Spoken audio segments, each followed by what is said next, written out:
Vamos a pasar a la última ponencia prevista en el programa, que correrá a cargo del profesor Antonio Rivera García, que es profesor titular de Filosofía de la Universidad Complutense de Madrid desde hace un par de cursos. Y anteriormente lo había sido durante un periodo más largo en la Universidad de Murcia. Pertenece al Departamento de Historia de la Filosofía.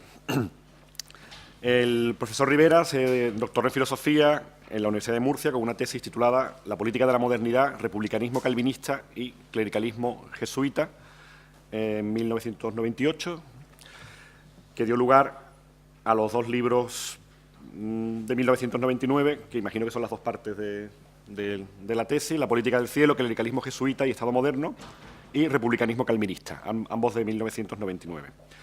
Tiene numerosas publicaciones de diferentes aspectos de historia de la filosofía. Tiene trabajos publicados sobre Freud, sobre Hannah Arendt, sobre Edmund Burke, sobre Calvino, el federalismo, la idea de democracia, sobre Jaime Balme, Florida Blanca, en un amplio espectro de temas de historia de la filosofía antigua y contemporánea. Y también está muy relacionado un papel prioritario con la puesta en marcha y el mantenimiento de la biblioteca Saavedra Fajardo de Pensamiento Político Hispánico, que es una base de datos y una biblioteca online de referencia fundamental en su campo y extraordinariamente útil.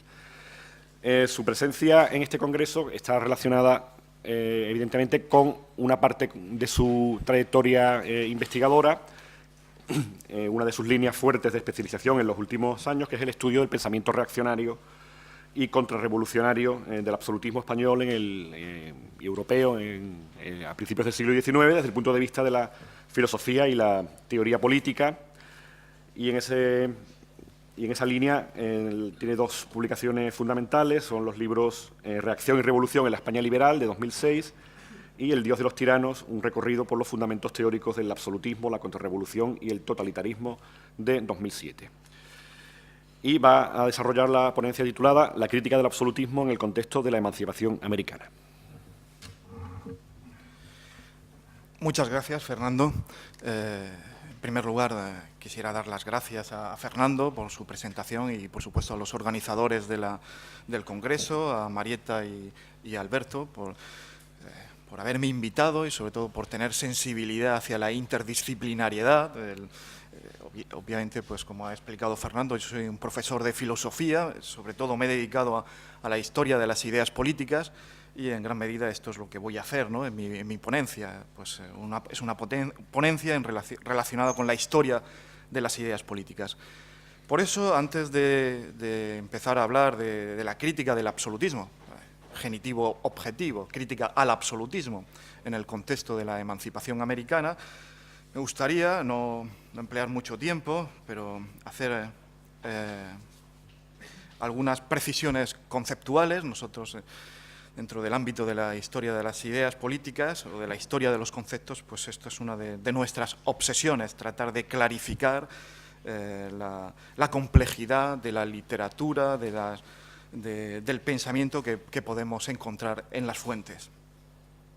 Entonces, para iniciar mi ponencia, voy a acercarme a los conceptos utilizados para criticar el pensamiento absolutista y obviamente me voy a mover en una esfera lingüística, podríamos decir tanto semasiológica, relativa a los significados de los conceptos, como onomasiológica, relativa a las expresiones, a las palabras utilizadas para referirnos a los conceptos.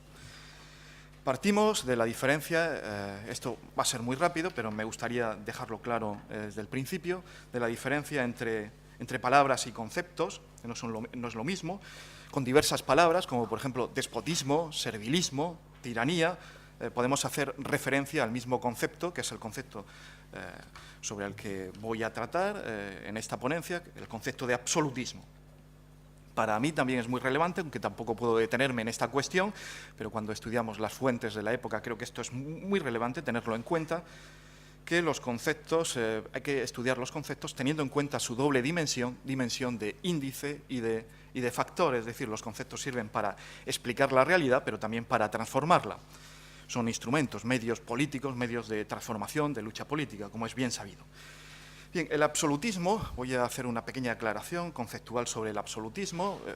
Voy a intentar construir una especie de tipo ideal, que luego cuando vamos a las fuentes veremos que seguramente este tipo ideal es inservible o hay que corregirlo, hay que completarlo, pero es una manera, creo que construyendo tipos ideales, pues una manera de empezar a hacer frente a la complejidad de los conceptos, de las fuentes, de la literatura política. El absolutismo es, a mi juicio, sobre todo un programa filosófico-político, cuyas raíces, no lo voy a hacer, pero se pueden rastrear en la teoría de la ratio status, en los primeros grandes teóricos del concepto de soberanía, en la filosofía hobbesiana, por supuesto, en el libertinismo político, etcétera, etcétera. Como programa filosófico-político, pues, tendríamos que acudir a esas fuentes.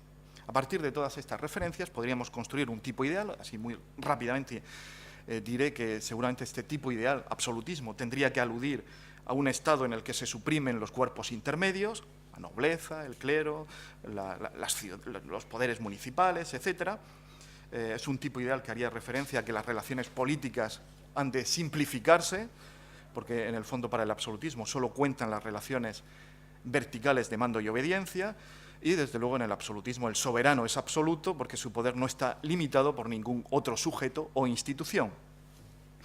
Bien, este soberano es el representante del pueblo, pero de un pueblo que no es, como sucede en el pensamiento premoderno o tradicional, una realidad compuesta, el pueblo del absolutismo, de ese tipo ideal, sobre el que nos vamos a extender a lo largo de esta ponencia. Ese pueblo del absolutismo no es una realidad compuesta por elementos muy diversos o una parte real de la república. Es un concepto abstracto que abarca la totalidad homogénea de individuos. Y, en fin, un acercamiento sociológico al pueblo, obviamente, pues no nos encontraríamos con ese concepto abstracto que es el que subyace al pensamiento absolutista. Así que el punto de partida de la reflexión política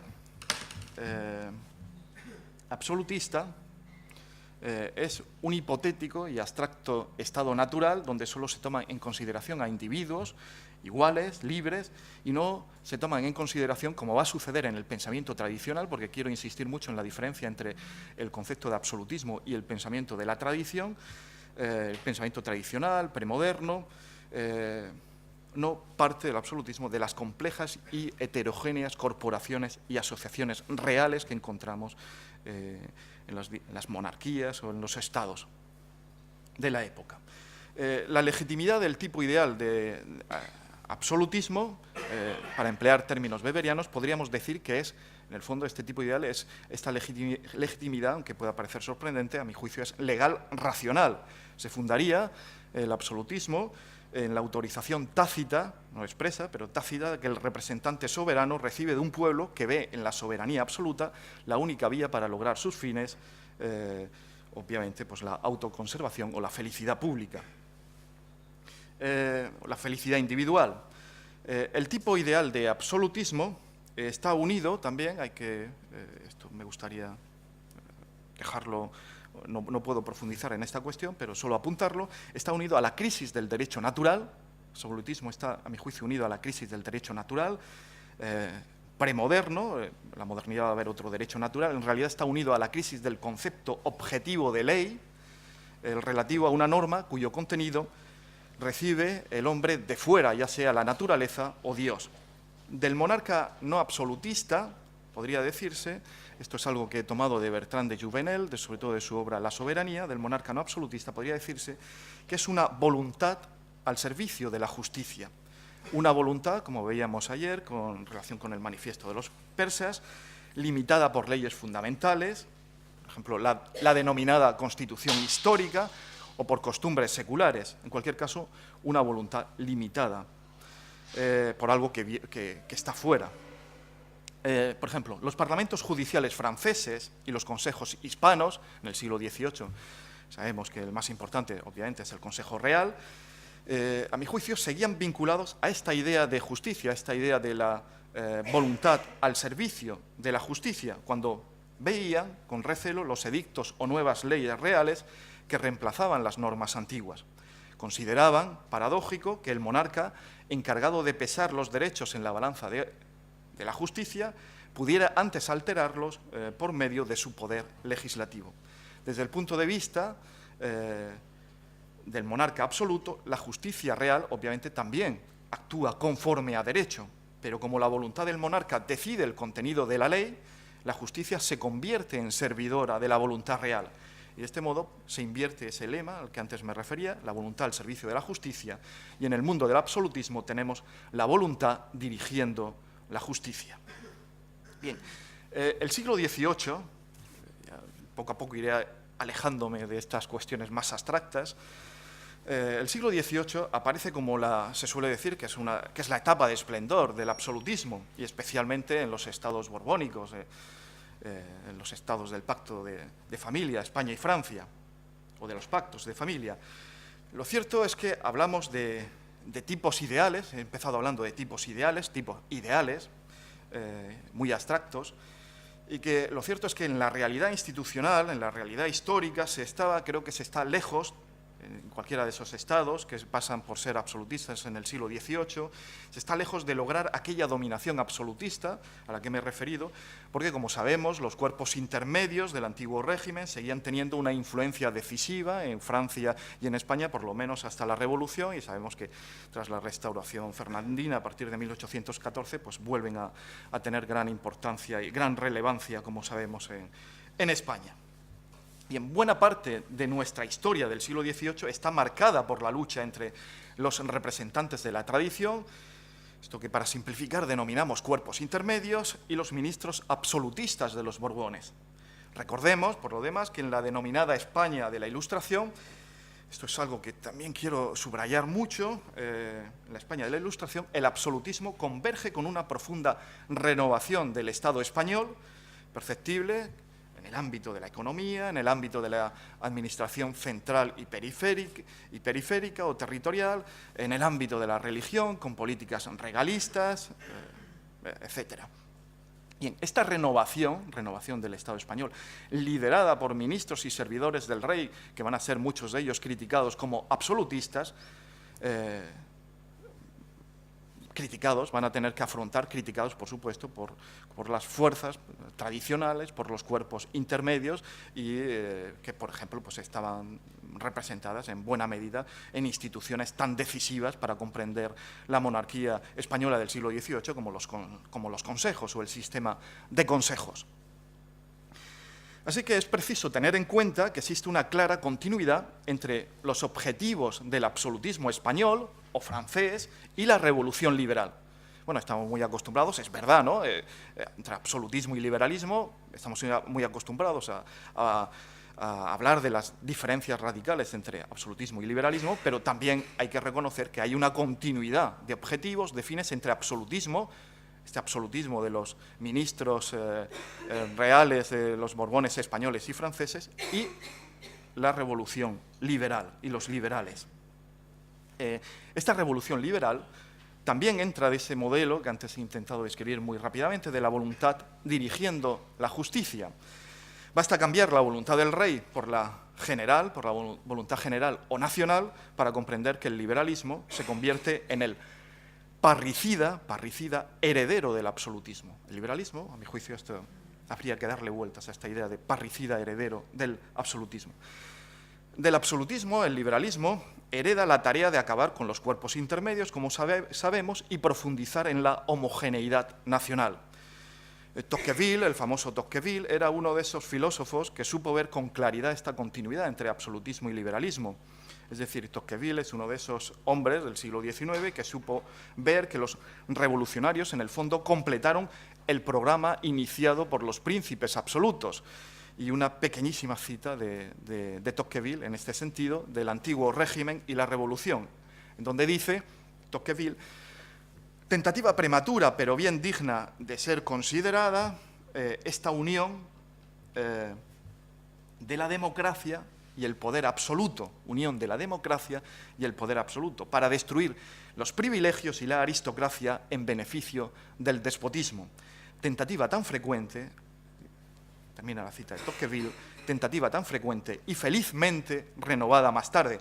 Bien, yo creo que mucha razón tiene Tocqueville cuando dice estas cosas, cuando habla de esta unión de la democracia y el poder absoluto.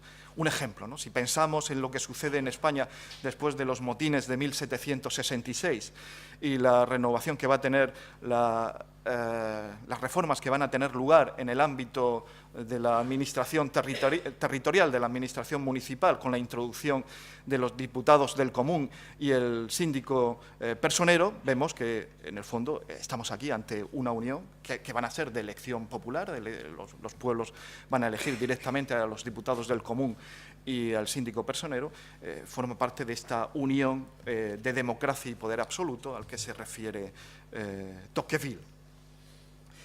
Bien, en esta ponencia, sobre todo lo que quiero desarrollar es la tesis de que el absolutismo, cuyo tipo ideal he intentado muy rápidamente sintetizar anteriormente, se le puede combatir al absolutismo tanto desde concepciones tradicionales propias del antiguo régimen como desde concepciones modernas, ya sean liberales o republicano-liberales, que esta es una cuestión sobre la que no me podré extender.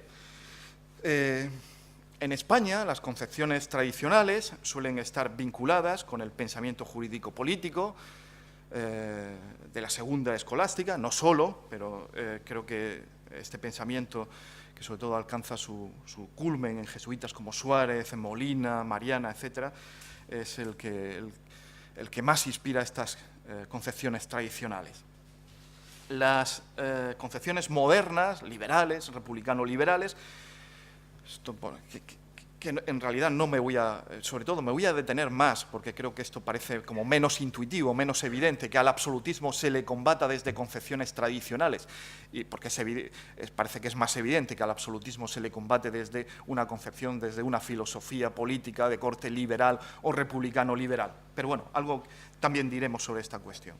Y es que las concepciones modernas subrayan tanto la libertad individual, natural e ilegislable, no legislable, como también subrayan la libertad constitucional, que se traduce, como sabemos, en soberanía nacional, en división de poderes, que es, como también sabemos, la clave para pensar pues, lo que va a ser el Estado de Derecho, el germen, el nacimiento del Estado de Derecho. No se puede pensar el Estado de Derecho sin la división de poderes. Bueno, estos conceptos modernos están vinculados, tampoco me voy a extender a esta cuestión, pero es bien sabido, a un triple modelo constitucional, que desde luego está muy presente, bueno, más bien, el triple modelo es el modelo constitucional inglés, francés y norteamericano, está presente en las Cortes de Cádiz, sobre todo el inglés y el francés, y el norteamericano yo lo veo más en algunos de los personajes americanos, sobre los que luego, como Fray Servando Teresa de Mier, de los que luego hablaremos, o enseguida hablaremos sobre ellos. De esos modelos podemos extraer el inglés, el francés y el norteamericano, constitucional, político, revolucionario, podemos extraer los principales conceptos republicanos y liberales. Bien, para evitar confusiones habría que tener presente, insisto en ello, la diferencia, pero también convergencia en muchas ocasiones, entre el liberalismo, que tanto acentúa los derechos individuales, y el republicanismo, que destaca más la dimensión comunitaria u homogénea del pueblo. Como puede apreciarse, esto es un concepto más republicano que liberal, el concepto de religión nacional, que a mi juicio puede ser perfectamente compatible con probablemente el más discutible, el más polémico, o uno de los más polémicos artículos de la Constitución del 12, que es el célebre artículo 12 de la Constitución de Cádiz, y que ha dado lugar a tantas polémicas, a tantas discusiones. Y, en fin, yo, por ejemplo, he tenido una con un buen amigo, pero que mantenemos unas discrepancias, que es José María Portillo, que en su libro Revolución de Nación pues, concede mucha importancia a este artículo 12 para criticar la Constitución gaditana. Bien, la doble crítica dirigida contra el absolutismo, sobre lo que quiero extenderme, es decir, desde el pensamiento premoderno tradicional, y repito, sobre todo quiero extenderme en esta crítica, y desde el moderno, la vamos a reencontrar, esta doble crítica, en el proceso de emancipación americana, sobre todo en la primera etapa del proceso de emancipación, pues vamos a apreciar el uso de categorías premodernas o tradicionales. Es verdad que conforme vamos avanzando en el tiempo, en una segunda etapa, sobre todo después de 1814, tras la vuelta de Fernando VII, cada vez se van imponiendo más conceptos liberales, republicanos.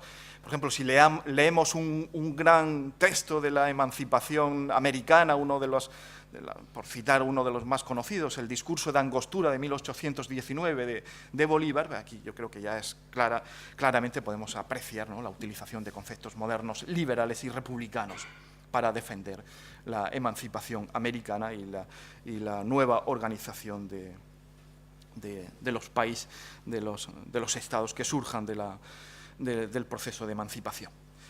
Bueno, a lo largo del siglo XVIII,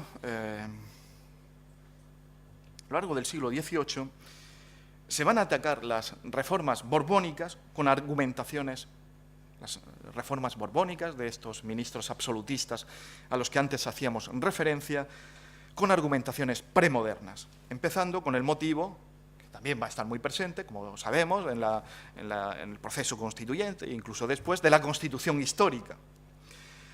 La citada, la que he comentado, continuidad entre absolutismo y revolución liberal, incluso yo a veces estaría más tentado a hablar de revolución republicano-liberal, se puede apreciar en el hecho de que se ataca la obra liberal de Cádiz desde estas mismas categorías tradicionales que ya habían sido utilizadas contra el absolutismo borbónico.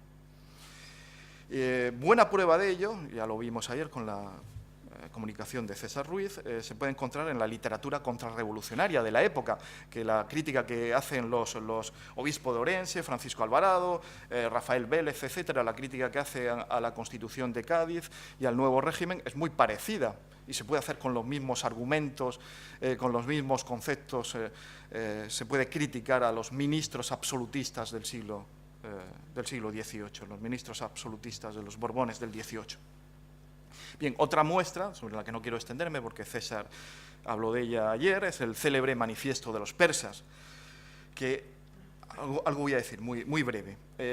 Lejos de vincularse con el concepto de absolutismo, tal como con el tipo ideal que antes he definido, aunque no emplee los manifiestos de los persas la palabra absolutismo, sino más bien despotismo,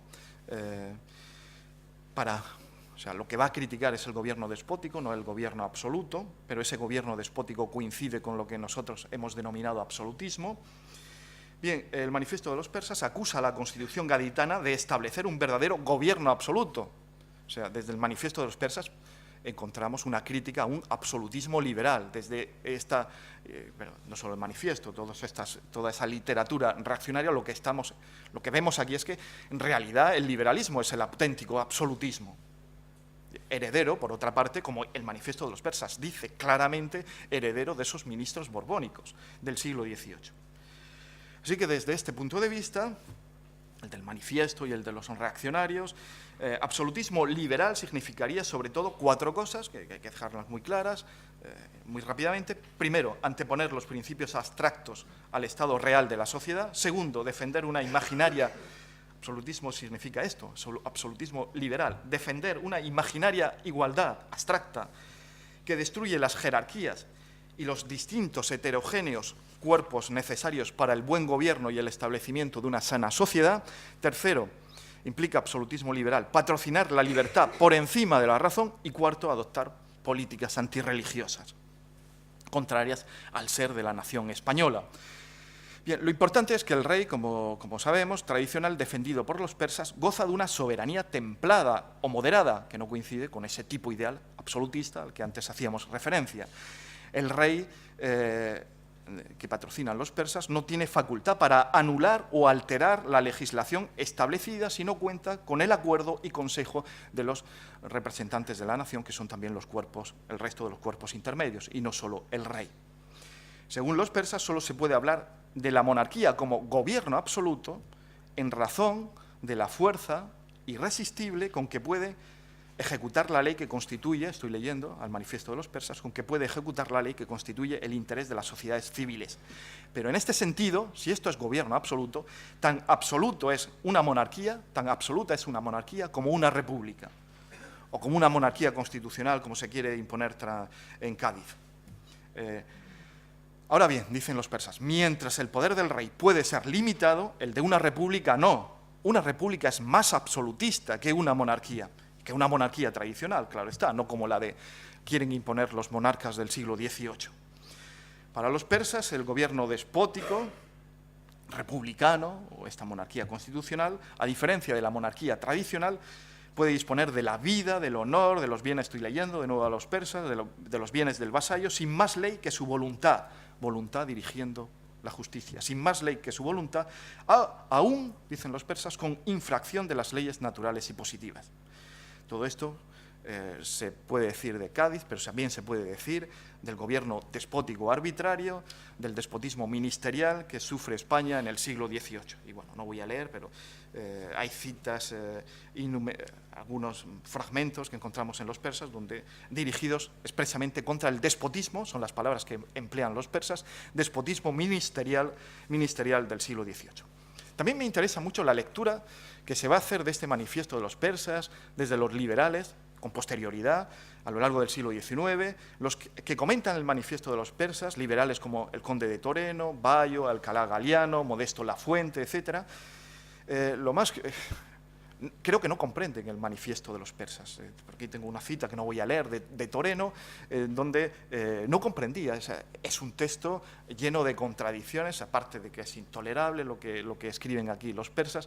Es que está lleno de contradicciones, pero yo creo que no está lleno de contradicciones. Es un pensamiento racional desde su punto de vista, rechazable desde otras, desde luego desde convicciones liberales y republicanas, pero no percibo esas contradicciones que percibe Toreno. O sea, para Toreno es una contradicción que, por una parte, hablen de monarquía absoluta, de ese gobierno absoluto al que antes me refería, y por otra parte reclamen los persas la convocatoria de cortes como las antiguas, de cortes tradicionales.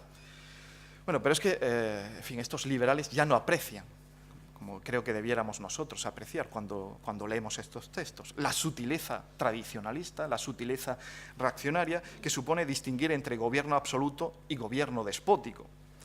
Bien, la historia conceptual que quiero en el fondo patrocinar y que subyace a lo que estoy diciendo, aunque no puedo extenderme sobre ella, creo que permite comprender que para los persas el concepto moderno de absolutismo es nombrado con las palabras gobierno despótico, mientras que las palabras gobierno absoluto pueden aludir también a una monarquía tradicional y limitada por las leyes e instituciones donde estaban presentes los cuerpos intermedios. Bueno, he hablado de... Esto pasa, ¿no? Utilizamos tipos ideales, estamos en un plano también muy abstracto, literatura, política, tratamos dentro de un panorama muy complejo de simplificar las cosas. He hablado de la oposición al absolutismo desde categorías premodernas o tradicionales y modernas, pero no siempre estas categorías aparecen en toda su pureza. Encontramos también muchas fuentes en las que confunden, sintetizan, fusionan las categorías tradicionales con las categorías modernas. Un buen ejemplo de ello, creo que con esto ya nos podemos hacer una idea, porque no puedo entrar en esta cuestión, es, por ejemplo, la obra de Joaquín Lorenzo Villanueva, El tomista en Cortes, o, para referirnos a un caso americano, y ya prometo que voy a entrar en el caso americano, la obra de Servando Teresa de Mier, obra en la que apela a la Constitución histórica de América y critica el homogéneo, constantemente está criticando el homogéneo contrato social de Rousseau. Bien, vamos con América, en esta ya la segunda parte de mi ponencia. Claro, el proceso de emancipación, para entenderlo, pues tenemos que entender, ¿no?, lo que ha sucedido a lo largo del siglo XVIII, como poco a poco se ha ido produciendo una gran desafección americana con respecto a España, con respecto a las autoridades españolas.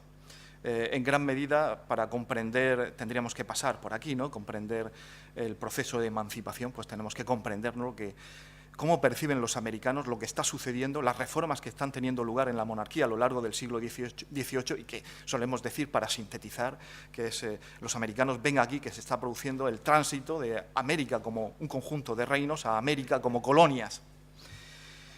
Bien, me gustaría decir sobre esto que el absolutismo, el despotismo peninsular, como sabemos, aparece siempre entre las primeras causas que legitiman la emancipación americana.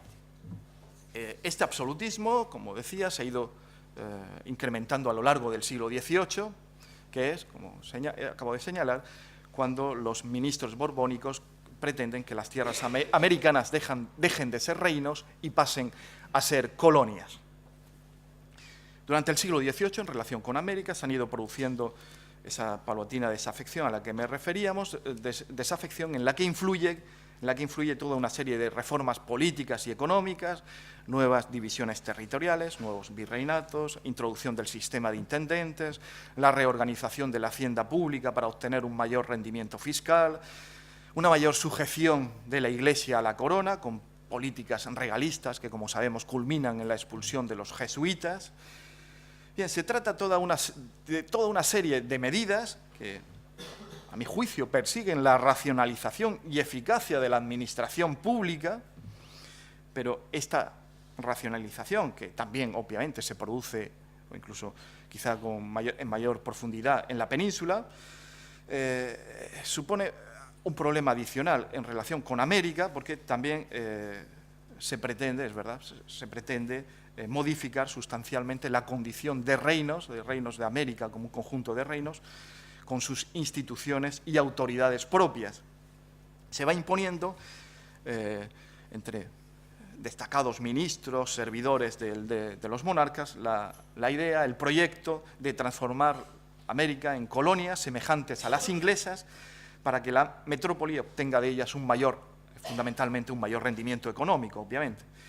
Bien, es verdad que los documentos oficiales van a seguir hablando de América con el término de reinos, pero conforme vamos avanzando en el siglo XVIII, encontramos en los libros, en la prensa, incluso en la correspondencia privada de las autoridades, vamos encontrando cada vez más que se habla de estos territorios americanos como colonias. Por ejemplo, en los años 40 del siglo XVIII, José del Campillo y Cosío, en el nuevo sistema de gobierno económico para América, expresaba la necesidad de imitar en el gobierno de los territorios de ultramar, en el gobierno de América, la necesidad de imitar a los extranjeros, fundamentalmente a Inglaterra y Francia citada, pero especialmente Inglaterra, claro está, el gobierno que tienen de sus colonias Inglaterra y Francia, pero especialmente, insisto, Inglaterra. Bien, para los americanos no se podía hablar de absolutismo español, mientras fueran tratados como iguales los americanos a los peninsulares. Y mientras, por supuesto, se les reconociera su heterogeneidad, su diferencia, los privilegios, fueros y franquicias que han sido concedidos por los reyes a los americanos a lo largo de los siglos, y que esto, pues, para los americanos, para un Servando Teresa de Mier y otros, pues forma parte de lo que se conoce como Constitución Histórica de América. El absolutismo, que, de acuerdo con el tipo ideal, en el fondo siempre está unido a indiferencia con respecto a la voluntad del pueblo, de los ciudadanos, en este caso americanos, significa, en cambio, ser tratados como desiguales a los peninsulares, como súbditos con derechos inferiores a los peninsulares, en el fondo como colonias subordinadas a los intereses de la metrópoli. Bien, este intento de transformar los reinos en colonias era, desde el punto de vista americano, va a ser percibido como la manifestación más clara de absolutismo peninsular. Absolutismo que no respeta, esto es lo que no respeta, ¿no? El absolutismo, solutus legibus, no respeta los pactos que ligaban la corona de Castilla con los territorios americanos. Insisto, si algo caracteriza al absolutismo es que no está sujeto a ninguna ley superior, a ningún pacto. Lo cierto es que durante el proceso de emancipación los insurgentes estaban firmemente convencidos, a mi juicio, de que los españoles deseaban imitar el eficaz colonialismo inglés. Y la publicística de la época refleja esta amenaza.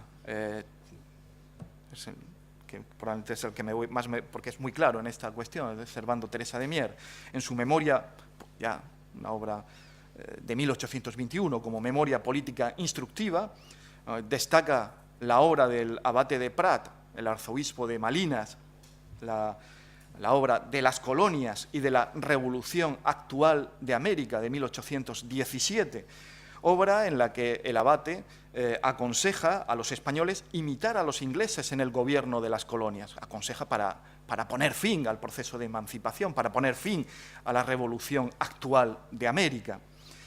Porque dice que en el caso inglés, con la excepción de la India, que es verdad, gobiernan con un cetro absoluto y férreo, son palabras de Prat, en el caso, en las demás colonias, permiten los ingleses asambleas coloniales, permiten autonomía política. Prat propone a los españoles la conveniencia de, estas son la tesis de Prat, las palabras de Prat, retener la soberanía de comercio, que es lo útil, esto es lo que deben retener los españoles, pero dejar a los colonos, a los americanos, la soberanía de la administración. Distinguir, por tanto, estas dos cosas claramente, soberanía de comercio y soberanía de la administración. Bueno, pero Mier, en esa memoria político-instructiva de 1821, pues esto veía aquí que esto era una degradación de la constitución histórica de la América hispana y desde luego, pues eso le parecía terrorífico lo que quería proponer el abate Prat. Bien, la crítica... Lo que quiero comentar a continuación es que la crítica del absolutismo que van a hacer, la crítica al absolutismo que van a realizar los insurgentes, los americanos, como decía antes, se va a realizar desde categorías, haciendo uso de categorías tradicionales, premodernas y también desde categorías modernas. Pero sobre todo me gustaría detenerme, porque esto es algo que parece menos evidente, aunque bueno, ha sido también tratado bastante. Me gustaría más bien detenerme en las categorías tradicionales que especialmente al principio se van a utilizar para oponerse al absolutismo de los peninsulares, al absolutismo de la monarquía hispánica. La utilización de categorías premodernas, que va a descartar la filosofía política moderna, como la Constitución histórica, la Carta Magna de América o la teoría del Pactum Translationis. Va a ser esta utilización de estas categorías va a ser muy frecuente en la primera etapa de la emancipación, en el periodo en el que muchos insurgentes van a decir que en el fondo no persiguen la independencia absoluta, definitiva, sino, como expresaba el mexicano Cos, solo un gobierno propio provisional, pero no la absoluta. La utilización de estas categorías tradicionales, Constitución histórica, Pactum Translationis, está unida en esta primera etapa, en muchas ocasiones, a una gran desconfianza hacia los europeos por estar contaminados por ideas modernas, por se emplean muy a menudo estos términos, jacobinismo y francesismo.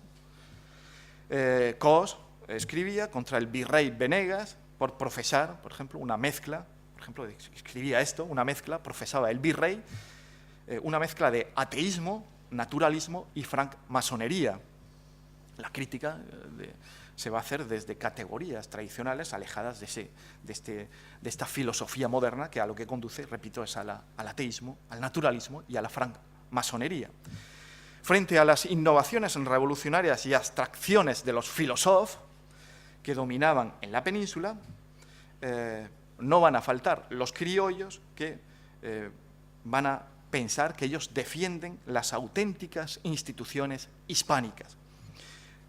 Por citar un ejemplo, creo que es célebre, del número 7 del Despertador americano, dice en el número 7, me encanta este fragmento, que dice: nosotros somos ahora, los criollos, los insurgentes, los verdaderos españoles, nosotros somos ahora los verdaderos españoles, los que sucedemos legítimamente en todos los derechos a los subyugados por Napoleón, que ni vencieron ni murieron por Fernando, a diferencia de nosotros. Bueno, uno cuando lee estas cosas, yo no puedo dejar de pensar que de pensar en Maeztu y en Defensa de la Hispanidad, que dice lo mismo. Dice que en el periodo de emancipación los españoles auténticos eran los insurgentes, mientras que aquí en España estábamos contaminados por las ideas modernas y desde luego, el espíritu, la esencia española había emigrado a América.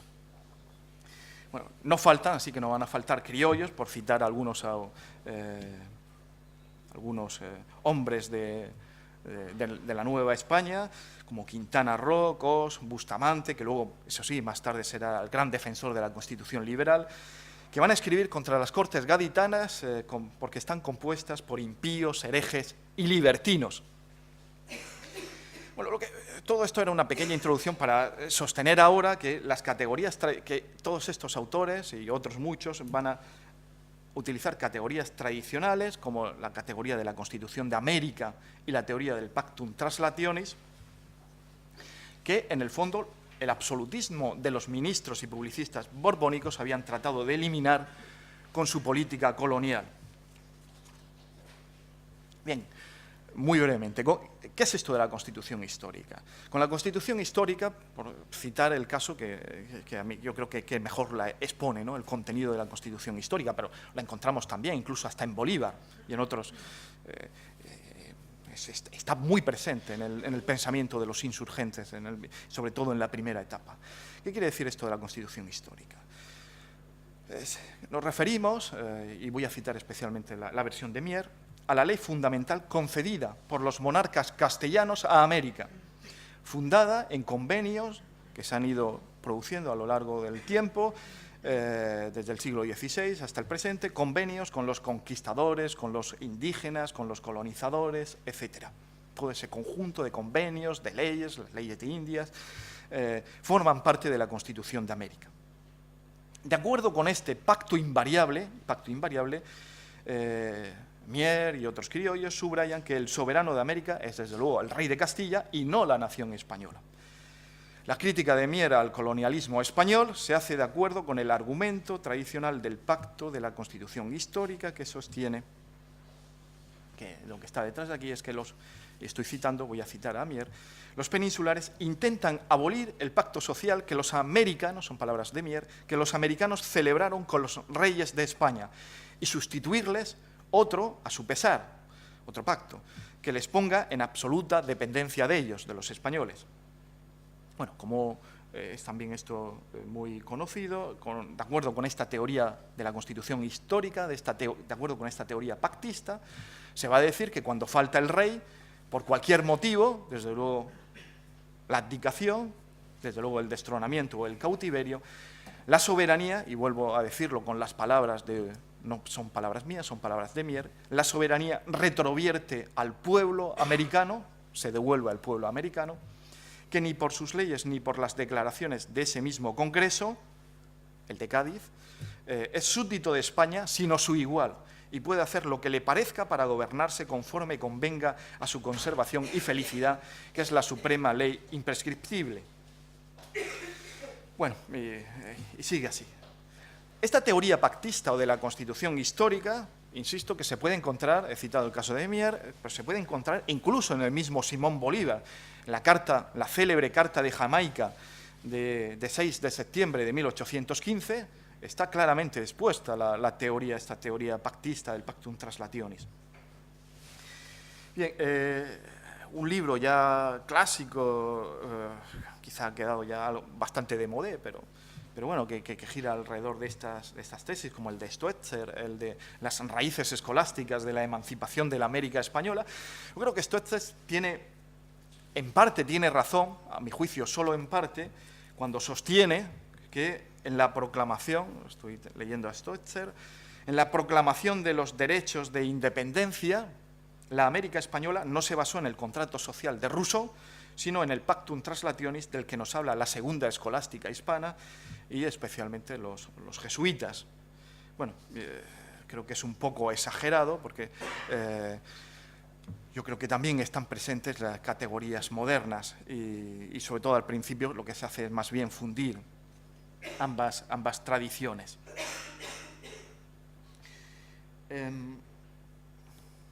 Este autor, que quería comentar muy brevemente, ¿no? esta cuestión de cómo trata la Constitución histórica Stoetzer en este libro.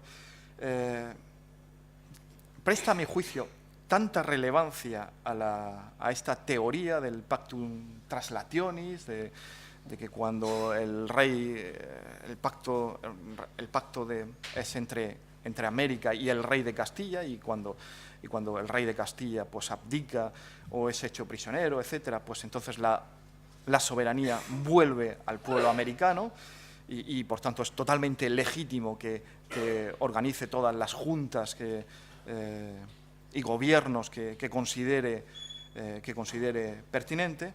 Dice, presta tanta importancia a que en el origen de la emancipación están esta teoría, teoría tradicional, estos conceptos. Es verdad, ¿no? Hay que retrotraerlo a la segunda escolástica, que llega a decir, quería ponerlo aquí sobre la mesa, que el rey Fernando VII, tras su vuelta a España en 1814, a su juicio, perdió una oportunidad maravillosa, que es aprovechar estas categorías tradicionales para renovar el pacto o la Constitución histórica y resolver de esta manera, cito a Stoetzer, los problemas constitucionales que habían surgido a raíz de Bayona. Fernando VII, desde este punto de vista, cometió el error de interpretar el establecimiento de las juntas americanas como un acto de desafío, como un eco de la Revolución Francesa, cuando en realidad todo esto era una consecuencia de la Constitución histórica. Yo creo que y más en 1814, ya es exagerada la tesis de Stoetzer. Hay algo aquí de razón, pero es exagerado ya. No, hay también ecos importantes en los insurgentes, obviamente, de la Revolución Francesa y, por tanto, de los conceptos políticos modernos. Comprender, me queda poco tiempo, ¿no? Me imagino. 5 minutos. Comprender la Constitución, sí, me voy acercando al final, ¿no? Comprender la Constitución histórica implica también comprender que, aunque no empleen esta palabra, que en el fondo de esa Constitución histórica, la base de esa Constitución histórica es una base federal. Federal en el sentido al que ahora me referiré, no me refiero a ese federalismo moderno, federalismo que se va a imponer, federalismo moderno, muy simple, poco complejo, cuya primera gran expresión vamos a tener en los Estados Unidos, que es un federalismo básicamente dual. El federalismo premoderno que está detrás de la Constitución histórica es un federalismo mucho más complejo, en el sentido de que no es una relación dual entre el Estado central y cada uno de los Estados miembros. Es muchísimo más complejo. Yo creo que esto es lo que está también detrás de la Constitución histórica, que nos permite intentar comprender la realidad heterogénea, compleja, muy diversa de la América hispana. Bueno, sobre esta cuestión quería decir que los virreinatos y gobernaciones de América reunían a pueblos que, en lugar de formar parte de la misma nación española, estaban confederados con España a través de su rey. De ahí la necesidad de oponerse a los presupuestos rusonianos de la Constitución. Los americanos van a tener claro que los presupuestos de la Constitución de Cádiz son rusonianos. Y desde esos presupuestos rusonianos no se puede reconocer la diversidad, la heterogeneidad que existe entre los diferentes reinos, virreinatos, gobernaciones, cabildos, municipios de América, una realidad muy plural, muy heterogénea. El nuevo pacto social, que como Voltaire, por ejemplo, Servando Teresa de Mier, utilizaba estas palabras, era un contrato antisocial. El pacto social, Rousseau, en realidad, a su juicio, era un contrato antisocial. Antisocial porque confundía a todas las provincias peninsulares y americanas en el mismo todo en la nación. Ello, decían los criollos, como Mier y otros, no era más que la justificación filosófica abstracta para que los pueblos hispanoamericanos se convirtieran en colonias de España. Se ha dicho con razón que la América que inicia el proceso de emancipación percibía la monarquía española como una monarquía plural regida por principios pactistas. Esto es lo que creo que está detrás del concepto de constitución histórica al que me estaba refiriendo. Para los americanos se trataba de una monarquía. Insisto que, aunque no utilizaran esta palabra, creo que se puede comprender, podemos comprender si decimos que tenía una base federal, pero en un sentido de federalismo más complejo que el federalismo dual norteamericano, insisto en ello. Tenía una base federal, base federal en el sentido de que era importante reconocer la heterogeneidad de las partes integrantes. El imperio español en América fue así construido sobre la federación de sus muchas ciudades y provincias. Federalismo, como sabemos, procede de fedus, que significa pacto, pero nos referimos a un pacto que en contraste con el contrato social es un pacto real entre sujetos políticos ya constituidos. El absolutismo, tanto el del antiguo régimen, el de los ministros borbónicos del 18, como el del nuevo tras el proceso constituyente gaditano, no reconocía nada de esto. Las voces peninsulares como Blanco White o Flórez Estrada, que defendieron un sistema federal para América, no fueron escuchadas ni durante ni después del proceso constituyente. Todavía durante el trienio liberal, como sabemos, los diputados americanos, por ejemplo, como el mexicano Lucas Alamán, propondrán el 25 de julio de 1821 ante las Cortes de Madrid retomar el viejo plan del conde de Aranda, que consistía en reconocer 3 reinos americanos con propias instituciones representativas y un poder ejecutivo que podía ser confiado a 3 infantes. Bueno, seguramente ya en 1821 todo esto llegaba tarde, pero es que encima fue rechazada esta proposición. Estoy hablando desde el punto de vista americano, claro está. La representación de la América insurgente no se encontraba en un concepto tan abstracto y homogeneizador como el concepto de pueblo americano, sino más bien en todas esas comunidades políticas reconocidas, diversas, heterogéneas, reconocidas por la Constitución histórica. Todo ello significaba que, además, que las nuevas Cortes convocadas en Cádiz, que representaban a la abstracta nación española, no podía suplir el pacto, la Constitución histórica entre América y el rey de España. La Constitución de Cádiz no era federal y, por tanto, no podía reconocer la heterogeneidad de los cuerpos diferentes que integraban la monarquía. Bien, ya llego 2-3 minutos, muy brevemente. Lo que vamos a encontrar en América, en la literatura política que se utiliza para legitimar este proceso de insurgencia, sobre todo vamos a encontrar, conforme avanzamos en el tiempo, en este proceso, es al principio que van a aparecer conceptos ya propiamente modernos, extraídos de la literatura liberal y republicana, que tienen que ver con ese modelo al que me refería al principio, el modelo inglés, francés y norteamericano. Pero antes de que estos conceptos tradicionales como el de Constitución histórica, Pactum Translationis, pues se dejen de lado, vamos a encontrar documentos, incluso constituciones elaboradas por los insurgentes, que son fascinantes porque encontramos cómo se mezclan conceptos tradicionales y conceptos modernos. En fin, yo hace 2 años estuve, claro, en el año 1812, que se organizaron tantas cosas, ¿no?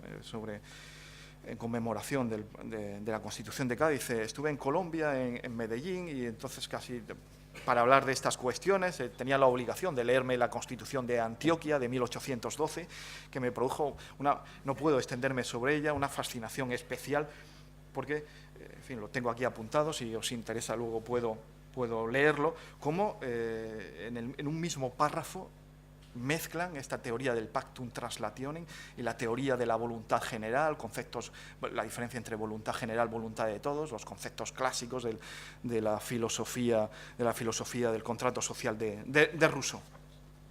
Bien, pero hablar de la crítica del absolutismo en el contexto, que es lo que no me da tiempo, pero solo lo apunto, hablar de la crítica del absolutismo peninsular desde el punto de vista americano implicaría también poner de relieve que el absolutismo peninsular para los insurgentes es sobre todo antinatural. Esta idea de la cuestión antinatural son absolutistas los peninsulares porque en el fondo no quieren que salgamos de la minoría de edad. Esto es también un argumento, ¿no?, muy ilustrado, ¿no?, lo de salir de la minoría de edad. Este era uno de los argumentos que constantemente se va a utilizar, incluso después el propio Simón Bolívar, pero es algo que también podían decir los peninsulares. Simón Bolívar va a decir: los auténticos revolucionarios, liberales, republicanos, son una minoría, son muy pocos, porque a España no le interesa que adquieran luces el pueblo americano. Es más fácil un dominio tiránico, despótico, si el pueblo es un pueblo sin luces.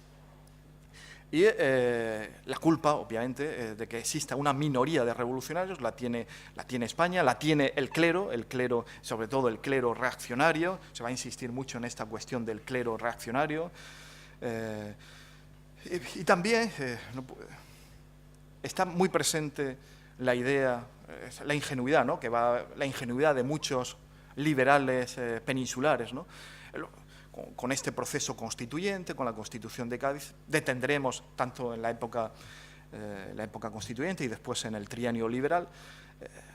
Ya no tiene razón de ser la lucha con esta nueva Constitución, con estas nuevas leyes liberales. Ya no tiene sentido la independencia, la emancipación americana.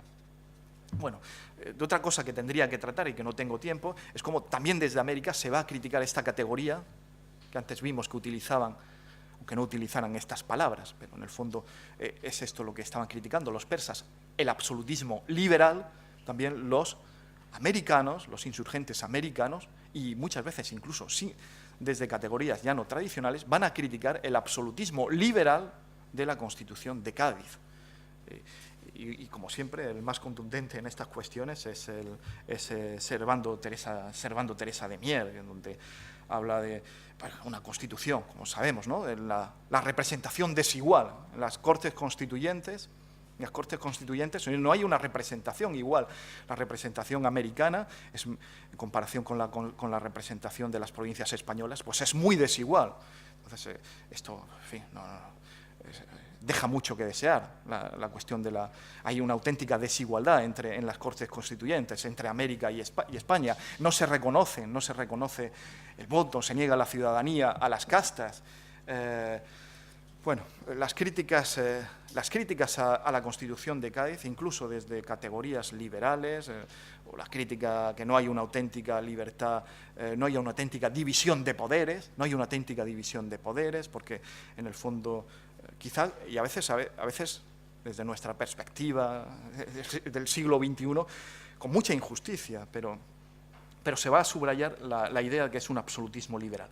Y por último, hablar del absolutismo, de la crítica del absolutismo desde América y en el contexto de los procesos de emancipación, termino ya con esto, nos obligaría a detenernos en la crítica que realizan los americanos a la política internacional de los estados absolutistas, entre ellos el Estado español. Y van a insistir mucho que son estados que mantienen continuas guerras exteriores. O sea, los estados absolutistas no pueden vivir sin expandir las fronteras, sin utilizar para defender sus intereses, los soberanos intereses estatales, el instrumento de la guerra. Esto va a llevar también a una política internacional que no respeta el derecho de gentes, como la base del derecho de gentes, como empezando por el principio sacrosanto del pacta sunt servanda. Bueno, termino con esto, con una cita también de Servando Teresa de Mier, que dice que las guerras continuas, una de las principales razones que nos debe llevar a separarnos de España son las guerras continuas de Europa, no, ni siquiera habla de España, de Europa, en las cuales nos hacen entrar los españoles a los americanos por nuestra dependencia, y además, lo que es más grave, se realizan en muchas ocasiones, o casi siempre, con el dinero extraído de nosotros, los americanos.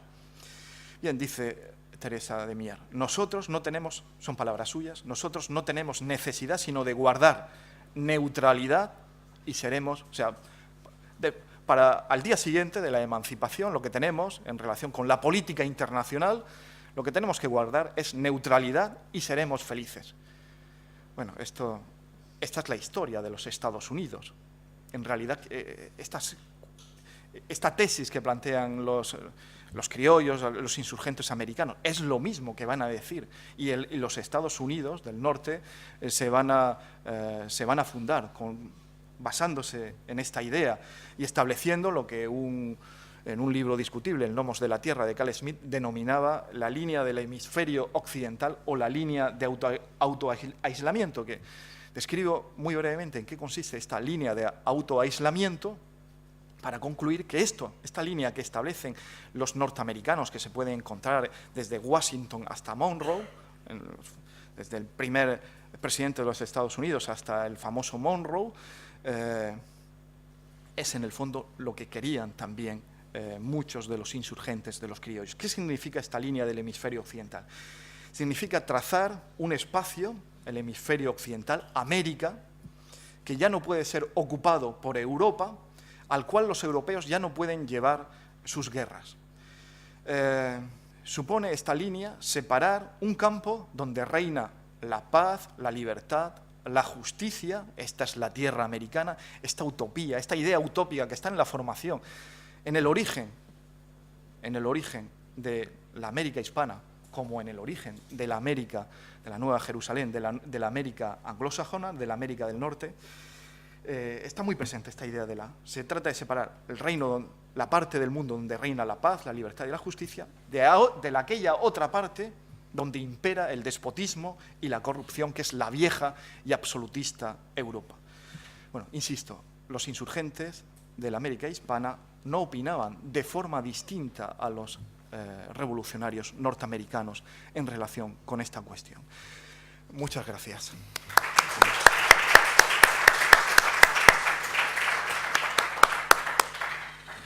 Muchísimas gracias por esta ponencia llena de tantas ideas y tantas cuestiones interesantes. Y ahora tenemos unos minutos, como siempre, antes de pasar a la sesión final, para discutir, preguntar, comentar y las intervenciones que... Bueno, yo en primer lugar, darte las gracias, Antonio, por la magnífica exposición que has hecho. Me ha parecido interesantísimo este proceso que has seguido de clarificar primero los conceptos a nivel teórico y luego ver cómo se desarrollan en el absolutismo. Y quería hacerte dos preguntas al respecto. Una relacionada con la cuestión que has planteado cuando te has movido al nivel de la calificación conceptual, cuando has tratado el tipo ideal del absolutismo, y has planteado de manera un poco paradójica, contradictiva, que el absolutismo, pues a este nivel del tipo ideal, su legitimidad en términos weberianos es más legal y racional. Y luego, tal y como lo has desarrollado, efectivamente, la continuidad con el liberalismo, pues efectivamente pone de manifiesto este tipo de legitimidad, ¿no? Esta búsqueda de una homogeneidad, esta burocratización. Pero, claro, lo que a mí en ese sentido me ha dado que pensar esta cuestión es que cuando Fernando VII vuelve en 1814 y restaura el absolutismo, hace uso más bien de la legitimidad carismática de la que le ha investido el deseo del pueblo de que volviese, ¿no? La pregunta es, ¿qué papel puede jugar también en este contexto, pero ya a nivel de los hechos históricos reales, no a nivel del tipo ideal absolutismo? El hecho de que Fernando VII reinstaura el absolutismo haciendo uso del carisma que le daba a ser, bueno, no solo el deseado, sino comentábamos ayer, el angélico, ¿no? El hecho de que él había remanchado, porque efectivamente se fue antes de entrar siquiera a reinar.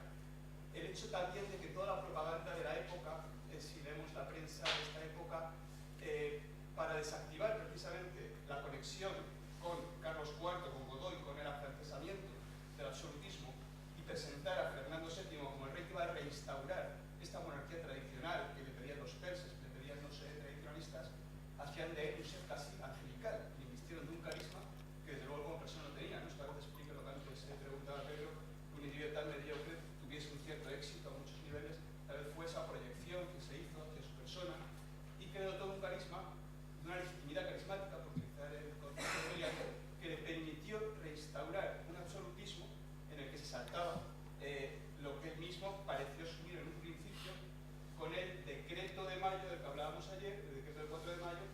sí refleja parcialmente al menos la petición de los persas de existencia de una monarquía templada, cuerpos intermedios, etc. Entonces, la pregunta es qué papel juega en el desarrollo efectivo fáctico este otro tipo de legitimación carismática en virtud de la cual Fernando VII pues ciertamente es investido en este momento, seguramente más aún si leemos la prensa de la época que el mismo Luis XIV de Francia. Habría que irse a los emperadores romanos o a los líderes totalitarios para ver una adoración similar a un líder, ¿no? Entonces esta es una pregunta y mejor le dejamos que responda a la primera y seguimos el debate para no hacer intervenciones demasiado largas. Sí, claro, he hablado de un tipo ideal, del absolutismo, que obviamente, o sea, es un tipo de ideal paradójico. O sea, estas cuestiones siempre me llamaban mucho la atención cuando Friedrich Meinecke, en su idea de la razón de Estado, donde habla de la génesis de la razón de Estado, le parecía todo esto, o sea, este absolutismo sumamente paradójico, porque las monarquías no pueden sobrevivir sin la legitimidad carismática o tradicional, y especialmente sin la legitimidad tradicional. Pero a lo largo del siglo XVIII, eso que se ha denominado, ¿no?, despotismo ilustrado, vamos a encontrar toda una serie de monarcas absolutistas, amigos de los filósofos, monarcas que van a emprender políticas en las que están obsesionados por racionalizar la administración, acabar con los cuerpos intermedios, con esos cuerpos intermedios que han sido fundamentales para comprender la legitimidad de la monarquía, que por eso hablaba de que el liberalismo intentaba subrayar esta idea de la conexión del liberalismo con ese absolutismo, que es paradójico, que a lo que conduce a esa disolución es inevitablemente, si se conciben las cosas, o sea, el despotismo, eso que se suele denominar, que son quizás categorías poco acertadas, eso que se concede como despotismo ilustrado, inevitablemente conduce a la revolución liberal, y además con más razón de ser. ¿Qué necesidad desde estas categorías legales racionales, desde esta legitimación de la autoridad, basándose en que la autoridad lleva a cabo proyectos sumamente racionales y cuya legitimidad no tiene que ver ni con el carisma y con la tradición? ¿Qué necesidad tenemos de reyes?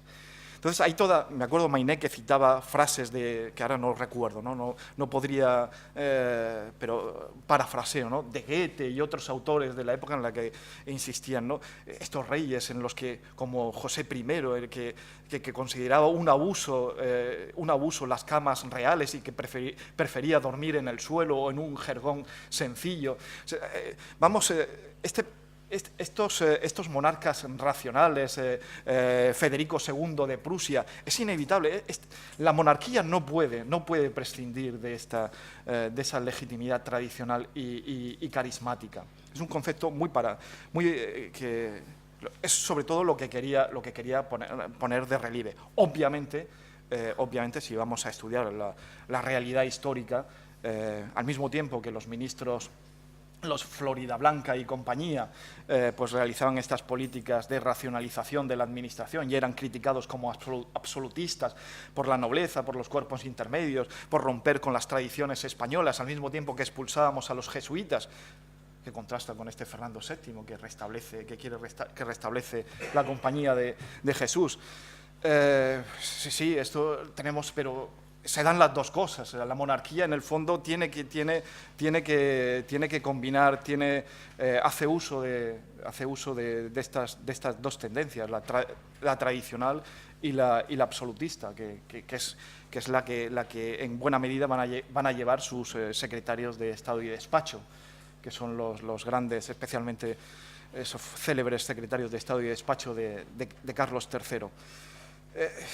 No sé si he tratado de responder, pero claro que necesita, o sea, la monarquía es que no puede, o sea, no tiene sentido, tiene que vivir el legitimismo monárquico, necesita, para utilizar los términos weberianos, de la legitimidad carismática o tradicional.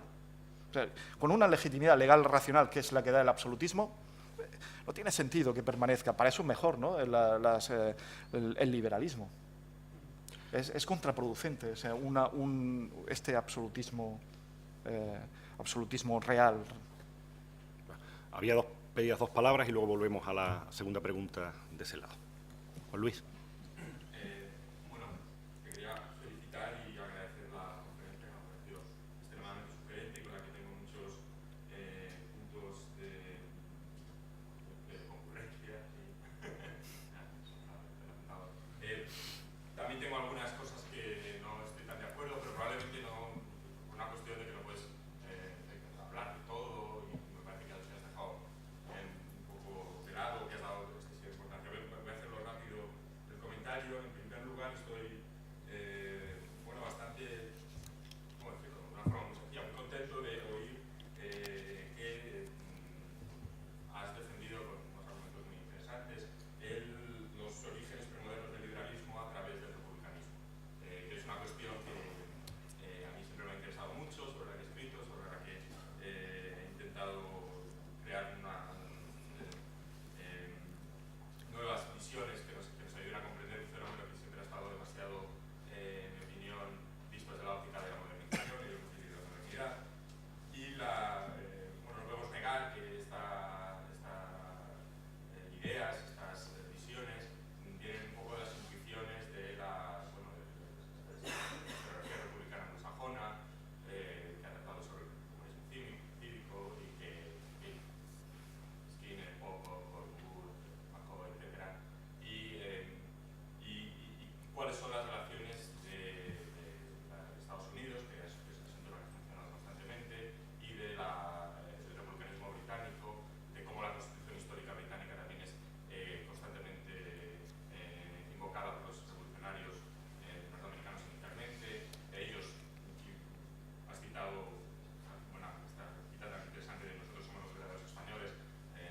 Los británicos de América decían exactamente lo mismo, nosotros somos los auténticos británicos, los hombres libres ingleses que ante la tiranía del gobierno actual estamos reclamando nada más que nuestras libertades, que nos pertenecen, etc. Entonces quería saber cuál es tu visión,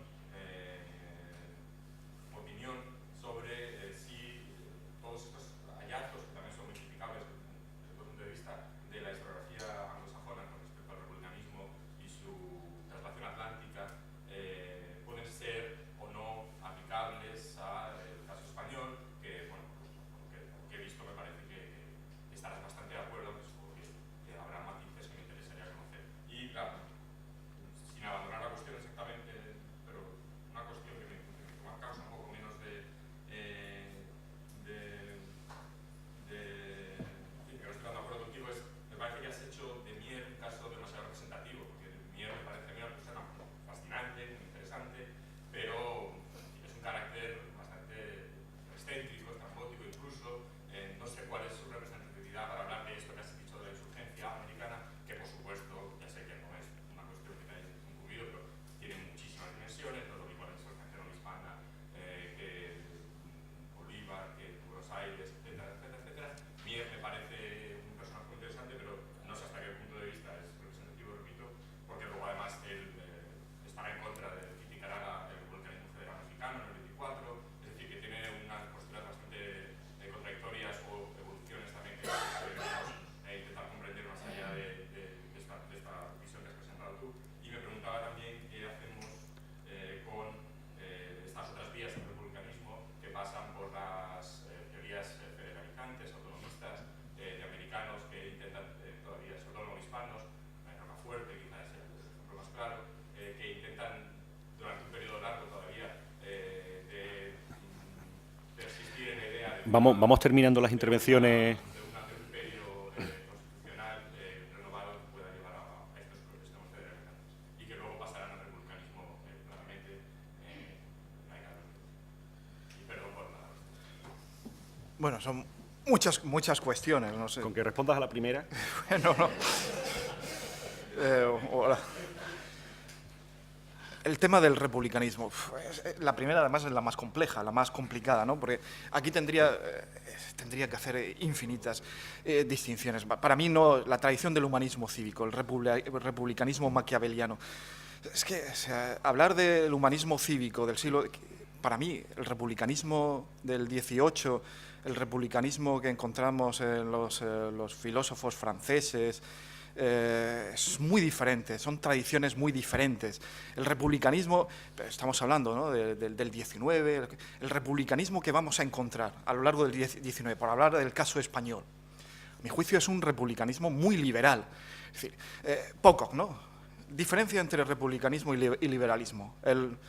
Tengo que ir muy rápidamente y reconozco con simplificaciones. Tradición liberal, tradición de los derechos, tradición republicana, tradición de los deberes. El republicanismo siempre subraya más los deberes. O sea, el ciudadano es aquel que tiene la obligación de participar en la esfera pública y defender incluso con las armas. Tradición republicana, liberal, subraya más los derechos. Los derechos, además, que son derechos anteriores, derechos ilegislables, no legislables, anteriores al Estado. En gran medida el Estado se constituye para defender esos derechos naturales, esos derechos universales, derechos individuales. Tradición republicana, una tradición que subraya más, ¿no?, que va a conectar luego con teorías incluso contemporáneas, comunitaristas, frente a la tradición liberal individualista. Pero examinemos el despliegue del republicanismo a lo largo del siglo XIX.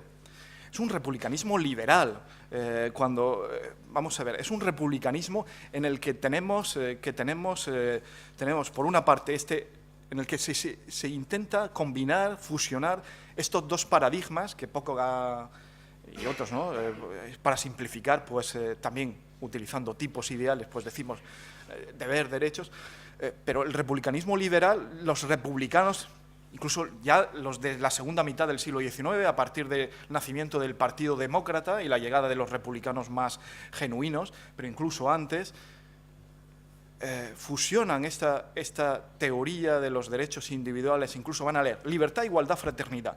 La libertad tiene que ver, pues, con todos estos derechos individuales, ilegislables, naturales, universales.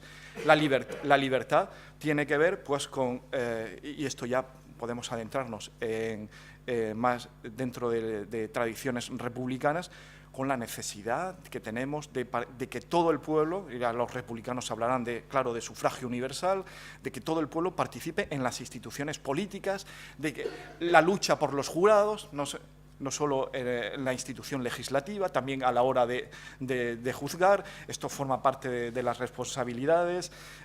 Fraternidad, la necesidad de resolver las diferencias, porque, o sea, pensar el republicanismo a partir de la Revolución Francesa, y ya no digamos el republicanismo del siglo XIX, como una conexión, una continuidad, como hace la historia de las ideas. Pues este sería otro de mis temas, ¿no?, subrayar la diferencia entre la historia de los conceptos y la historia de las ideas. La continuidad entre el republicanismo del humanismo cívico y el republicanismo del siglo XIX es un grave error, porque, en fin, ya los republicanos del siglo XIX, la cuestión social es fundamental, y en la Revolución Francesa la cuestión social, o sea, el republicanismo del humanismo cívico parte de esa diferencia, o sea, Maquiavelo, la diferencia entre la nobleza, entre los grandes y la plebe, esta división, aparte de que tenemos categorías premodernas que van a desaparecer.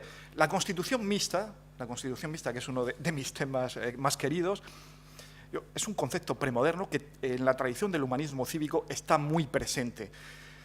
Va a desaparecer, y los republicanos del siglo XIX no van a aceptar esa Constitución mixta, que pasa por reconocer la continuidad entre la heterogeneidad social y esa heterogeneidad que se reproduzca en las instituciones políticas. La clave del mundo maquiaveliano es que esta distinción, este enfrentamiento entre los grandes y la plebe, esto lo que genera es en cierto modo orden, es lo que mantiene la conservación de la república. Esto va a desaparecer por la división de poderes, y cada uno de los poderes, pero esto la tradición republicana a partir del siglo XIX va a aceptar, cada uno de los poderes representan al mismo sujeto, mientras que la Constitución mixta, los poderes representan a sujetos distintos. La clave de la Constitución mixta es que los representantes, que hayan representantes de distintas partes de ese cuerpo, que es un cuerpo heterogéneo, que no se puede reducir a lo mismo. El republicanismo liberal, de cierto modo, del siglo XIX, va a reducir Rousseau, compañía, va a reducir el pueblo a lo mismo, un conjunto homogéneo de ciudadanos, ya no va a reconocer esas diferencias. La tradición, que tiene que ver también con lo que antes he comentado del federalismo. En fin, perdón, ¿no? Es que es un tema realmente muy complejo, ¿no? Vamos a dar paso a la Mier... última pregunta rápidamente y luego, si hay tiempo, solo si hay tiempo, se recoge lo que haya quedado sin responder. Rápido.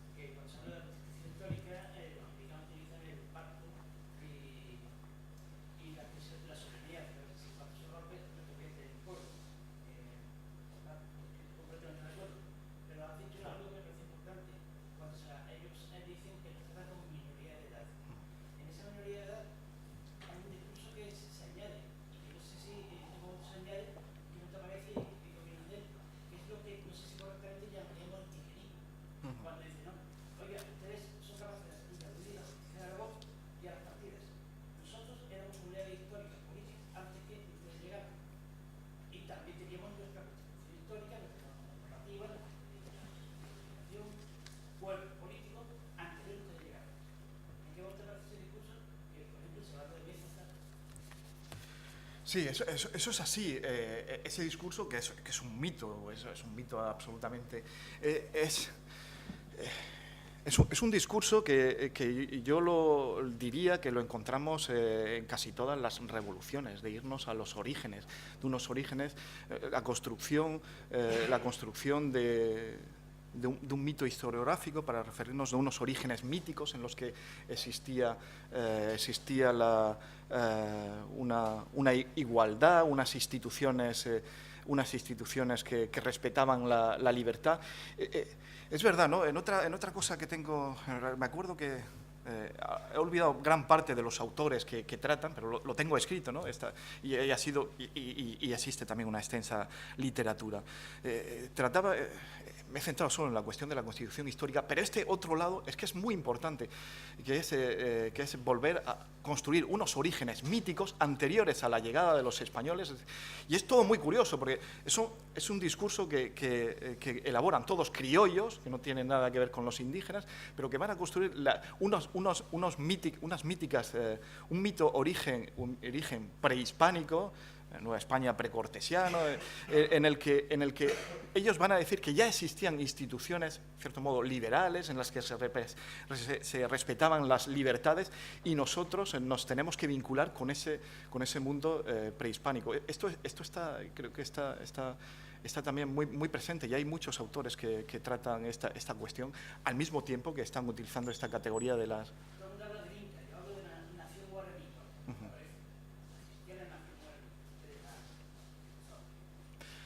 Y, en fin, quería también comentar si me permites, ¿no? Muy brevemente, ¿no? Lo de Mier. Sí, seguramente tienes razón. Lo he utilizado solo porque he hablado de la Constitución Historia y creo que estaba bien expuesto en Mier, pero obviamente Mier es muy complejo, no sé hasta qué punto. Es interesante. Él va cambiando de opinión, por ejemplo... Inicialmente el modelo inglés le parece estupendo y luego pues será muy crítico con Inglaterra y pasará a adoptar el modelo norteamericano, y luego a su vez pues criticará porque México, antigua Nueva España, no está lo suficientemente preparada para adoptar el modelo federal norteamericano. En fin, lo he utilizado pero sin la pretensión, es verdad, ¿no?, de querer decir que es el autor más representativo. Pero incluso podía haber utilizado, el propio, he dicho antes, Simón Bolívar dice en algún momento cosas parecidas sobre el Pactum Translationis, pero es que creo que pensaba, ¿no?, que Mier era quien lo expresaba con más claridad, pero en cierto modo estaba tratando de reflejar, incluso tengo otras citas, de reflejar, pues, en cierto modo, lo que el libro de Schweitzer ha reproducido con otras citas que no son las de Mier, pero no quería hacerlo como el insurgente representativo, modelo de... Bueno, como estamos ya un poquito sobrepasado de tiempo, pero para que no se quede sin formular la segunda pregunta que tenías que hacer, si lo puedes hacer en un minuto y responder en un minuto. Sí. Depende de la... Brevísimamente, me pregunté solo, porque has señalado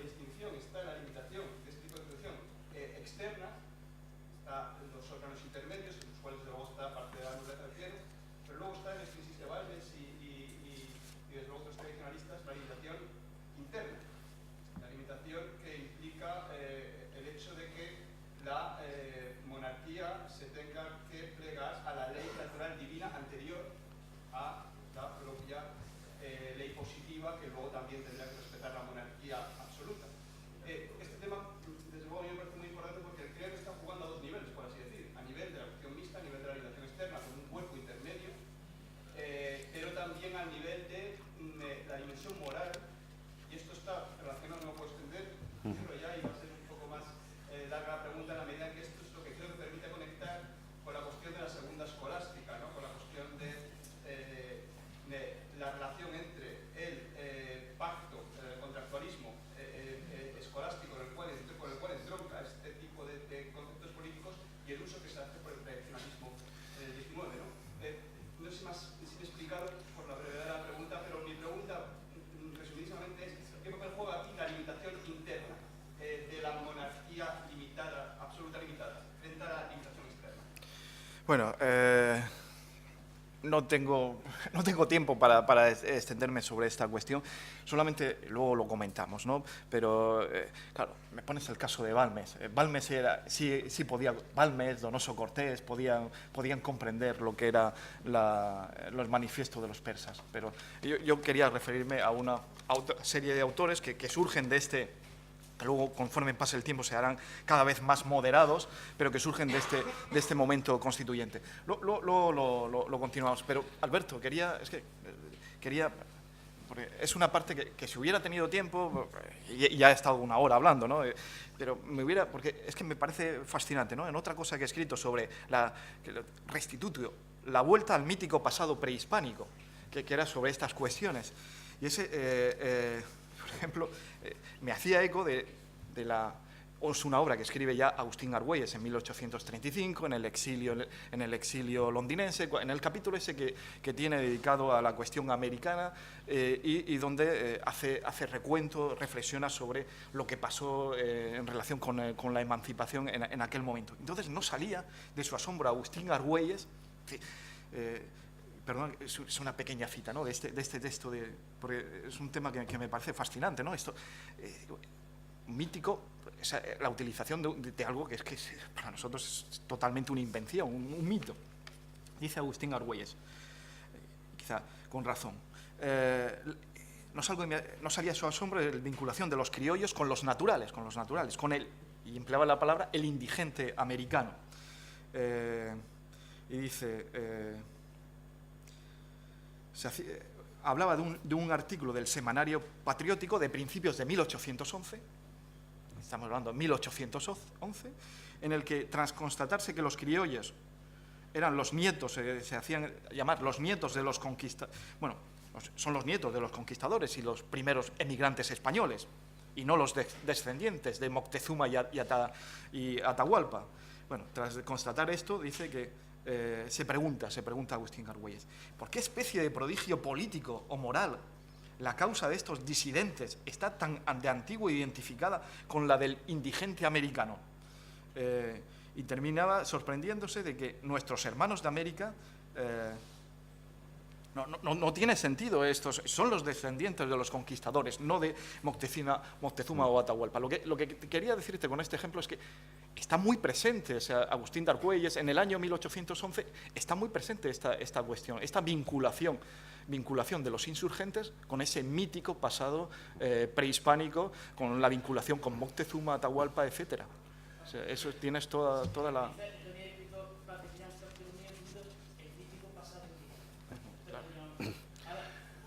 No. Aquí hay poder absoluto. Voy a cerrar yo recordando la cita literal del Semanario Patriótico, que ese es mi tema, que decían, y peroraron los señores americanos como pudieran haberlo hecho los nietos de Atahualpa, que decía con bastante guasa el redactor de las crónicas de Cortes del Semanario Patriótico. Y ahora los amos supremos del Congreso que suban a...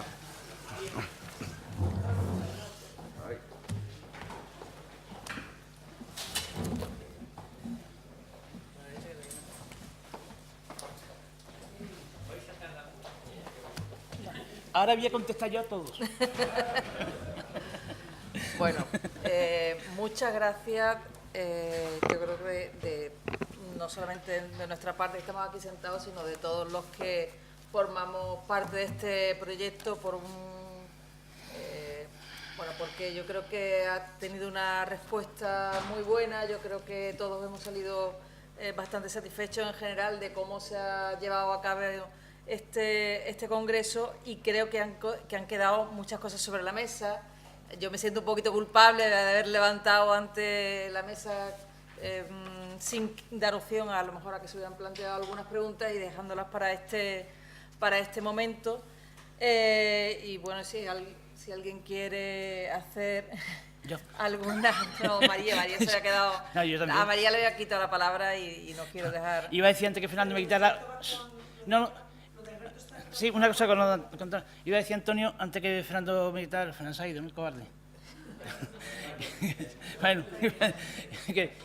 que por eso, que se nos olvida muchas veces que en la institución de convocatoria de las elecciones en las Cortes, al principio no estaban los indios y al final se añaden los indios. Es decir, que se está reconociendo la existencia de gente anterior a los criollos, porque en la primera convocatoria no aparecen y después se le añade.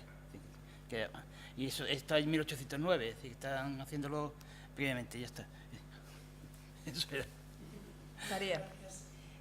Estima por Alberto Romero, lo que has dicho de la ingenuidad de los políticos y los perseguidos una vez que llega el absolutismo.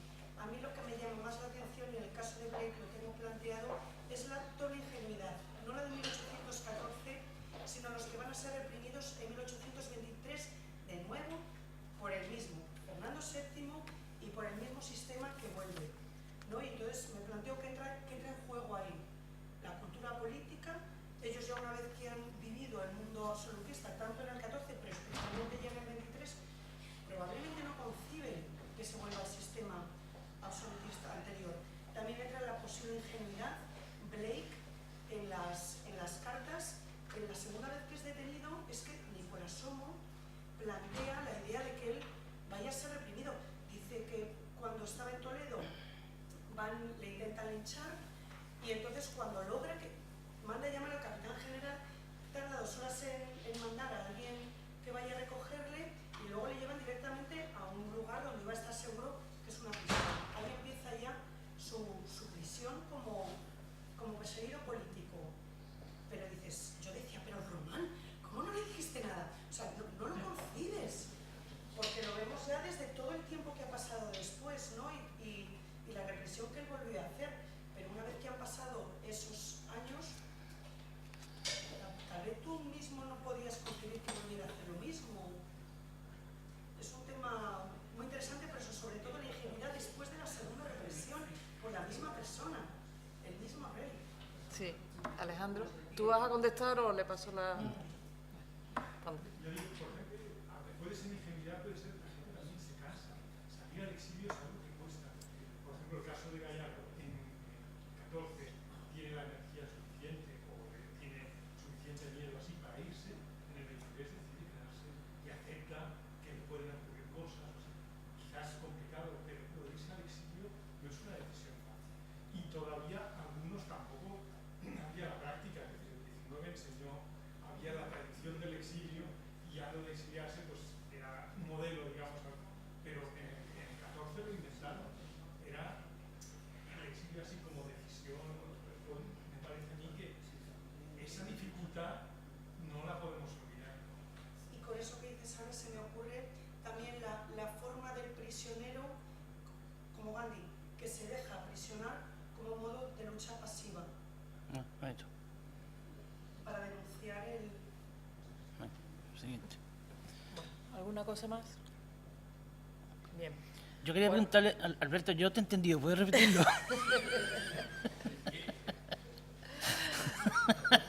Lo de Goya, que no me he enterado. Bueno, pues yo creo que si no hay ninguna pregunta más, ni... ¿Sí? Quisiera preguntar cosas, pero que no han salido, ¿no?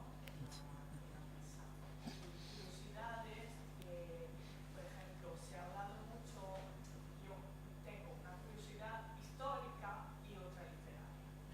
Así que la pregunto Al concurso. a los historiadores y a los literatos, o también a los que se ocupan, los historiadores de arte. También.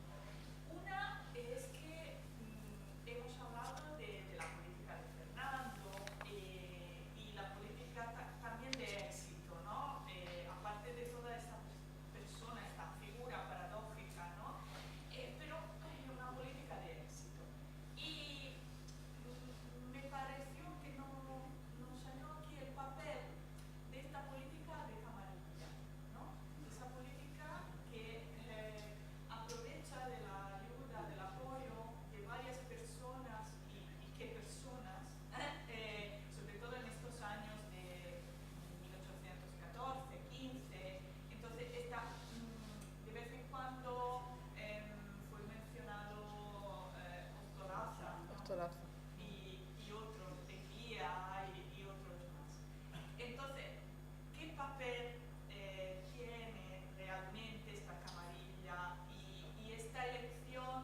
¿Quién quiere responder? Viendo los listados, casi todo traducciones extranjeras malísimas, insulsas, lo dicen todos, una vuelta, refundiciones. Muchas refundiciones.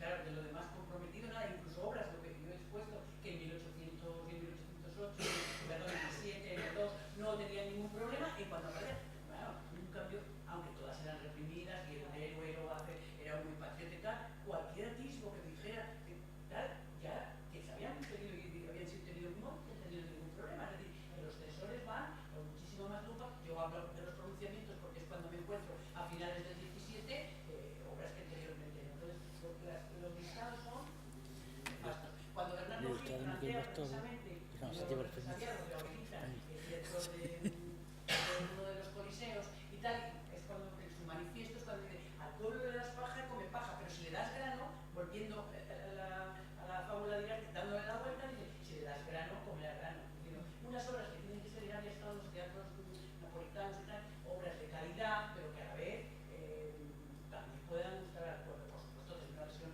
liberal más moderada, porque Antonio González, que era de la comunidad, era otro director de los coliseos, pero claro, eso es en el trienio, en 1820, Por ejemplo, el gato breve, ¿no? Sí, ese, yo iba a decir, estaba pensando, por una parte, el intento de que vuelvan las corridas de toros. Hay un, vamos, desde el propio Cádiz se pide permiso para levantar un coliseo, un coso para los toros, y luego todo lo que es el sainete, el baile, la música y el baile, o sea, las boleras, el fandango, todo eso, las manchegas, todo eso, el ole zapateado, todo eso que se conoce como música preflamenca, es perfectamente un gancho para atraer al pueblo y para mantenerlo pues entretenido, evidentemente, ¿no? Y precisamente lo que hablábamos antes, ¿no? Que hay una discusión a propósito del intento de reabrir el teatro, donde hay, bueno, por una parte, esa necesidad manifiesta de que no se puede estar todo el día, además aquí las bombas no llegan, ¿no?, en Cádiz, y que vamos a hacer todo el día, sino, y vienen a decir Mejía Lequerica contestando a los clérigos, sino es que se van a las casas de juego y de prostitución, y bueno, mejor será que vayan al teatro, intentando. Sí que esto mucho, es verdad que nos hemos puesto muy comprometidos, pero que ahí está la otra, todo eso. Muy bien. Bueno, pues, insisto, muchas gracias a todos. El tema. Vamos a convocar, es nuestra idea, ver los brotes verdes, los amarillos y cómo están, pero bueno, seguro que brotes científicos habrán germinado ya de aquí al 17, y la idea es un poco, bueno, pues retomar el tema, continuar, ¿no? A propósito, con la excusa de los pronunciamientos, pues volver sobre todas estas cuestiones que creo que siguen teniendo necesidad de repensarse por todos nosotros. Y muchas gracias y esperamos veros pronto. Muy bien.